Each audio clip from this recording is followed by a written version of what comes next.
येवला तालुक्यातील सायगाव येथे आज सकाळी सुमारे 8 वाजेच्या दरम्यान सुहास शेठ सोनवणे यांच्या शेतातील जवळपास 2 एकर उभ्या मक्याच्या पिकाला अचानक भीषण आग लागली। काही क्षणातच आगीनं रौद्र रूप धारण करत संपूर्ण शेत भस्मसात केलं। या भीषण आगीत शेतात उभा असलेला ट्रॅक्टर, त्यामधील मका, संपूर्ण उभे पीक, स्प्रिंकलर संच, 10 कॅरेट चारा तसेच इतर शेती साहित्य जळून खाक झालंय। हे पीक संजय लोहकरे यांनी जीवाचं रान करून उभं केलं होतं। अनेक महिन्यांच्या कष्टाचं स्वप्न काही मिनिटात राख झालं।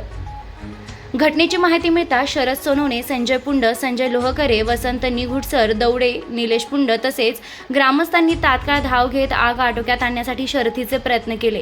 ग्रामस्थांच्या मदतीने आणखी मोठं नुकसान टळलं, पण गरीब शेतकऱ्याचं लाखो रुपयांचं नुकसान झालंय। आज शेतकरी दुहेरी संकटात सापडलाय। एकीकडे उत्पादन खर्च दिवसेंदिवस वाढत आहेत, तर दुसरीकडे शेतीमालाला योग्य भाव मिळत नाही। सरकारकडून हमी भावाच्या मोठमोठ्या घोषणा होतात, पण प्रत्यक्षात शेतकऱ्याच्या पदरात निराशाच पडते।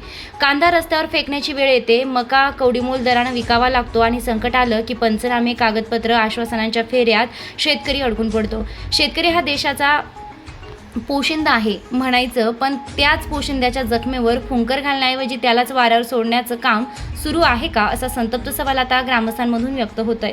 सदर घटनेची प्रशासनानं तात्काळ दखल घेऊन पंचनामा करावा व शासनाकडून त्वरित आर्थिक मदत जाहीर करावी, अशी ग्रामस्थांची मागणी आहे। अन्यथा शेतकऱ्यांच्या सहनशक्तीचा बांध फुटल्याशिवाय राहणार नाही। यावेळी सामाजिक कार्यकर्ते वसंतराव निघुट यांनी संतप्त प्रतिक्रिया व्यक्त करताना म्हटलं की आधी शेतकरी आर्थिक संकटात सापडलेला आहे। कांदा, मका यांसारख्या पिकांना योग्य भाव नाही। शेतीचा खर्च दिवसेंदिवस वाढत चाललाय। त्यात अशा आगीच्या दुर्घटना म्हणजे शेतकऱ्यांच्या जखमेवर मीठ चोळण्याचं काम आहे।